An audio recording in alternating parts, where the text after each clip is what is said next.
Praise the lord. దేవాది దేవుని పరిశుద్ధ నామంలో ప్రియులైన దేవుని బిడ్డలందరికీ హృదయపూర్వకమైన వందనాలు తెలియజేస్తూ ఉన్నాను. దేవుడు మిమ్మల్ని, మీ కుటుంబాన్ని ఆశీర్వదించును గాక. మీకు, మీ కుటుంబాలకు దేవుడు అత్యధికమైన కృపను, అత్యధికమైన ఆశీర్వాదాన్ని, బలమైన సన్నిధిని మీకు తోడుగా నుండి చేయను గాక. ప్రతి ఒక్కరు కూడా ఈరోజు చదువుదాము.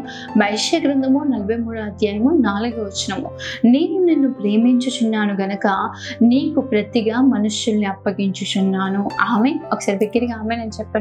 నిజంగా ప్రియ దేవుని బిడ్డ, ఈరోజు ఒంటరిగా కన్నీరు కారుస్తున్నావేమో, నీ పక్షాన నిలబడేవారు, నీ కొరకు నిలబడేవారు ఎవరు కూడా లేరేమో, ఒంటరిని అనుకొని బాధపడుతున్నావేమో, మనుషులందరూ నిరాకరించారేమో, మనుషులందరూ కూడా నేను త్రోసివేసి ఉన్నారేమో, ఒంటరితనాన్ని నీ జీవితంలో అనుభవిస్తున్నావేమో. కానీ దేవాది దేవుడు ఈరోజు అద్భుతమైన రీతిగా మాట్లాడుతున్నాడు. నేను నిన్ను ప్రేమించుచున్నాను గనుక. ప్రభు మనల్ని ప్రేమించే దేవుడు. ప్రియ దేవుని బిడ్డ, ఈరోజు ఈ మాటలు వింటున్నామంటే మన నీతో, మన భక్తో కాదు, కానీ ప్రభు మనల్ని ప్రేమిస్తున్నాడు కనుక మనం ఈ మాటలు వినగలుగుతున్నాం. ఎంతో మందికి లేని ధన్యత, ఎంతో మందికి లేని యోగ్యత, కృప దేవుడు మనకు అనుగ్రహించి ఉన్నాడు. నిశ్చయంగా ధైర్యం తెచ్చుకొని నిలబడండి ప్రియ దేవుని బిడ్డ.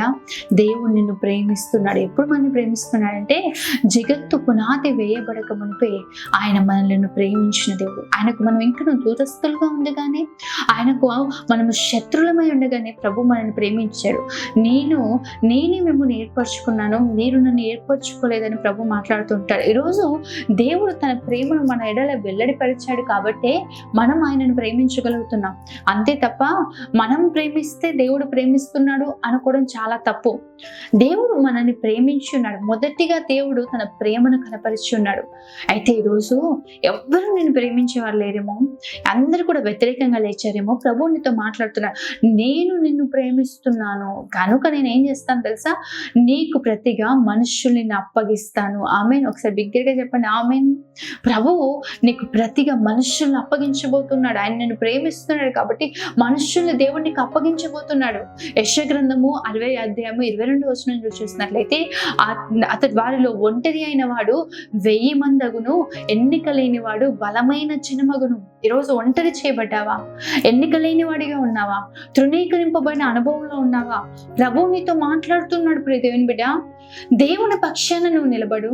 యథార్థమైన జీవితాన్ని కలిగిన ఉండు.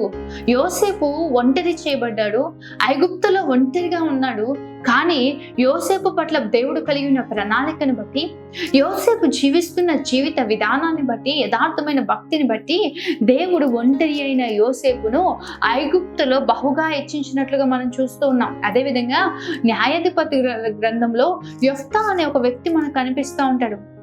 అతను కూడా తన తల్లికి పుట్టిన వాడు కాదు, వేశ్యకు పుట్టిన కుమారుడే అని చెప్పి తన తండ్రి అంటే వారి సహోదరులే అతన్ని వెలివేశారంట. తండ్రి ఏంట, నీకు స్వాస్యము లేదు, నువ్వు మా తల్లికి పుట్టిన వాడు కాదని చెప్పి యెఫ్తాను వెలివేసిన యెఫ్తానే దేవుడు ఇశ్రాయేలు ప్రజలకు న్యాయాధిపతిగా నిలబడి ఇశ్రాయేలు ప్రజలకు విజయాన్ని అనుగ్రహించాడు యెఫ్తా పక్షాన. ఈరోజు ప్రియ దేవుని బిడ్డ, ఎన్నిక లేని వాడిగా వెంచబడుతున్నావేమో, అందరి చేత తృణీకరింపబడుతున్నావేమో. మోషేని గురించి కూడా మనం చూసినట్లయితే అపోస్తుల కార్యాలు చక్కటి మాట కనిపిస్తూ ఉంటది. అపోస్తుల కార్యాలు 7వ అధ్యాయము 35వ వచనం మనం చూస్తే, అధికారిగాను తీర్పరిగాను నిన్ను నియమించిన వాడెవడని వారు నిరాకరించిన ఈ మోషేను. ఇశ్రాయేలు ప్రజలు మోషేను నిరాకరించారంట. ఎందుకంటే నువ్వు మా పైన అధికారం చేస్తా ఉన్నావు, నీవు మా పైన తీర్పరిగా ఉంటున్నా, ఎవరు నిన్ను నియమించారు, ఎవరు నీకు అధికారం ఇచ్చారు అని చెప్పేసి మనం చూసినట్లయితే నిర్గమకాండం 2వ అధ్యాయంలో ఈ అనుభవాలు కనిపిస్తూ ఉంటాయి. మోషేని నిరాకరించిన ఇశ్రాయేలు ప్రజలు అటువంటి పరిస్థితిలో దేవుడు మోషేని ఎలా ఏర్పరచుకున్నాడు చూడండి. నిరాకరించిన ఈ మోషేను అతనికి పొదలో కనబడిన దేవదూత ద్వారా దేవుడు అధికారిగాను విమోచకునిగాను నియమించి పంపెను. ఆమె ఒకసారి బిగ్గరగా ఆమె అని చెప్పండి. ఎవరి చేత అయితే తృణీకరింపబడ్డాడో, ఏ ప్రజల మధ్యలో అయితే నిరాకరింపబడ్డాడో ఆ ప్రజల మధ్యలోనే మోషే అంట అధికారిగాను విమోచకునిగాను నియమింపబడ్డాడు.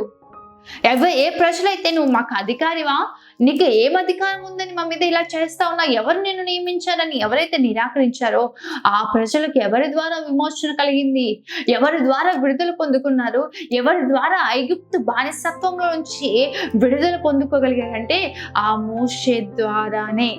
ప్రభు నిన్ను ప్రేమిస్తున్నాడు ప్రియ దేవుని బిడ్డ. అదే విధంగా మనం చూస్తే యెషయా గ్రంథం 51వ అధ్యాయం 2వ వచనంలో చూస్తే, మీ తండ్రి అయిన అబ్రహాము సంగతి ఆలోచించడి, మిమ్మును కనిన శారాను ఆలోచించడి.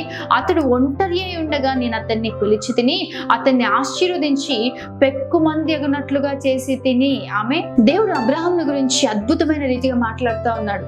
అబ్రహాముల గురించి ప్రభు మాట్లాడుతూ ఉన్నాడు. ఈరోజు మనందరికీ విశ్వాసులకు తండ్రి అబ్రహాముగా పిలువబడుతూ ఉన్నాడు. అటువంటి అబ్రహాముల గురించి మీరు ఆలోచించండి, శారాను గురించి మీరు ఆలోచించండి. ఎందుకు అంటే అతడు ఒంటరి అయి ఉండగా నేను అతన్ని పిలిచాను, అతన్ని ఆశీర్వదించి పెక్కుమంది ఎగునట్లుగా చేశాను. ఈరోజు ఒంటరి చేయబడుతున్నావా? అయితే ప్రభు కృప నీ పైన ఉండబోతా ఉంది. బైబిల్ గ్రంథంలో చూసినట్లయితే ఎవరైతే ఒంటరి చేయబడ్డారో వారందరినీ ప్రభు ఆశీర్వదించాడండి. ఎవరెవ్వరి చేయి కూడా ప్రభు విడిచిపెట్టలేదు. ప్రభు వారి పక్షాన నిలబడి ఉన్నాడు. ఎవరైతే తృణీకరింపబడ్డారో, ఎవరైతే హేళన చేయబడ్డారో, ఎవరైతే నిరాకరింపబడ్డారో వారిని ప్రభువు వాడుకొని, వారిని ప్రభు హెచ్చించి, వారినే ప్రభు అనేకులగునట్లుగా ఆశీర్వదించాడు. ఈరోజు ధైర్యం తెచ్చుకొని నిలబడి ప్రియ దేవుని బిడ్డ, దేవుడు అద్భుతమైన రీతిగా మాట్లాడుతూ ఉన్నాడు. దేవుడు తన స్వరాన్ని నీకు వినిపింపజేస్తా ఉన్నాడు. ధైర్యం తెచ్చుకో. ఒంటరిగా నువ్వు ఒకవేళ ఈరోజు బాధపడుతున్నావేమో, నాకంటూ ఎవరు లేరు, నన్ను ప్రేమించేవారు ఎవరు లేరు, నా పక్షాన్ని నిలబడేవారు ఎవరు లేరు అనుకుంటున్నావేమో, కానీ ఈరోజు ఒంటరి చేయబడుతున్నావు. ఎందుకంటే అనేకుల పైన నువ్వు అధికారిగా నిలబడినట్లుగా, అనేకులకు ఏ ప్రజలైతే నిన్ను ఒంటరి చేశారో ఆ ప్రజల మీదే ప్రభువు నిన్ను విమోచకునిగా నిలబెడతాడు. నీ ద్వారా వారికి ఆశీర్వాదం కలగబోతుంది, నీ ద్వారా వారికి దీవెన కలగబోతుంది, నీ ద్వారా అనేకులు విమోచనం చూడబోతున్నారు. ప్రభు ఎంత అద్భుతమైన రీతిగా, ఎంత అద్భుతమైన ప్రణాళిక నీ పట్ల కలిగి ఉన్నాడు చూడండి. అందుకే దేవుడు ఈ ప్రణాళిక కలిగి ఉన్నాడు కాబట్టి వారిలోని నిన్ను వేరుపరుస్తా ఉన్నాడు. లోకంలోంచి నిన్ను వేరుపరుస్తా ఉన్నాడు, ప్రత్యేకపరుస్తా ఉన్నాడు. ఒక ప్రత్యేకమైన అనుభవంలో దేవుడు నిన్ను తీసుకొని వస్తున్నాడు. ఆయనతో నువ్వు సాహసం కలిగి, ఆయనతో నువ్వు అంటుకట్టబడి నువ్వు జీవించగలిగినట్లయితే యోసేపును, యెఫ్తాను, మోషేని, అబ్రహామును ఆశీర్వదించిన దేవుడు ఈరోజు నిన్ను కూడా ఆశీర్వదించి పెక్కుమంది అగునట్లుగా ప్రభు నిన్ను దీవించును గాక. ఆమేన్. ప్రార్థన చేసుకుందాం. మహోన్నతుడైన తండ్రి, సర్వశక్తిమంతుడైన దేవ, సర్వాధికారి నీకే వందనాలు, స్తోత్రాలు ప్రభువా.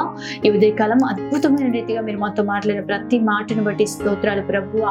నిశ్చయంగా తండ్రి, నీవే మమ్మల్ని ప్రేమించిన దేవుడు కనుక నీకు ప్రతిగా మనుషులను అప్పగిస్తానన్నావు ప్రభా. ఈరోజు ఎంతమంది ఒంటరి చేయబడుతున్నారో, తృణీకరింపబడుతున్నారో, నిరాకరింపబడుతున్నారో, కానీ ఈరోజు ఈ మాటలు వింటుండగా ప్రభువా వారి జీవితాల్లో, హృదయాల్లో గొప్ప ధైర్యాన్ని మీరు నింపి ప్రభువా అయా వారిని ప్రభా అధికారులుగాను, విమోచకులుగాను, అయా ఉన్నతమైన స్థానాల్లో మీరు నిలబెట్టబోతున్నందుకు స్తోత్రాలు. నీ ఆశీర్వాదం నీ బిడ్డలపైన మీరు ఉంచబోతున్నందుకు వందనాలు చెల్లిస్తున్నాం తండ్రి.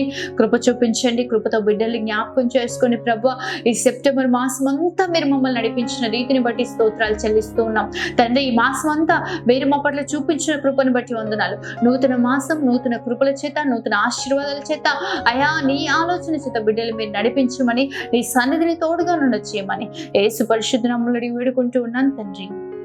ఆమేన్.